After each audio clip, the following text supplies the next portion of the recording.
Кытайдын топ аймагынан келишкен бардык автоунаалар дароо эле тиешелүү адистердин тыкыр көзөмөлүнөн өтүп, дезинфекцияланган соң гана карантин зонасына киргизилет.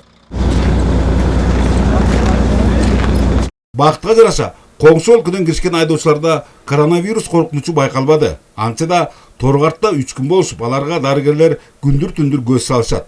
Эгер баары ойдогудай болсо, сапарларын андан ары карай улантышат. Ал эми жолоочулар үчүн бажыкананын имаратында 100 орунга эсептелген атайын жай даярдалып, баардык шарттар эске алынган. Бүгүнкү убакта бир да адамдын температурасы болгон жок.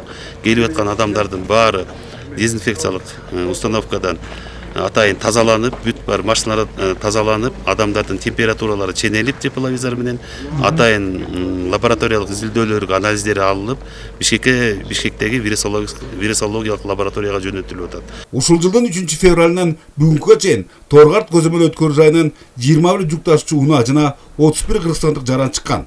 Эске салсак, Кытайда коронавирус тарагандыктан өзгөчө кырдаал абалы жарыяланып, чек аралар жабылган. Тилекке каршы ага чейин коңшулаш өлкөнүн Топу айылында биздин 11 унаада жүк болгондуктан алар чыгарылган эмес.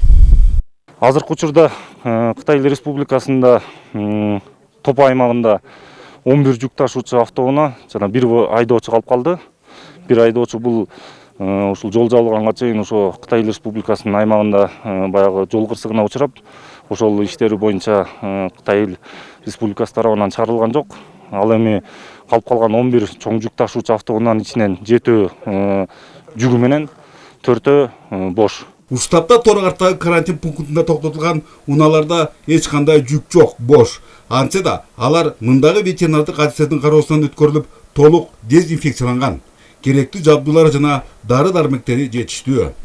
Мамлекеттик ветеринардык инспекция тарабынан бизге 150 килограммдай хлор, ган деген средстволарды, мындан сырткары дезинфектирующий да башка средстволардан спирт, спецодеждалардын баардыгын беришти.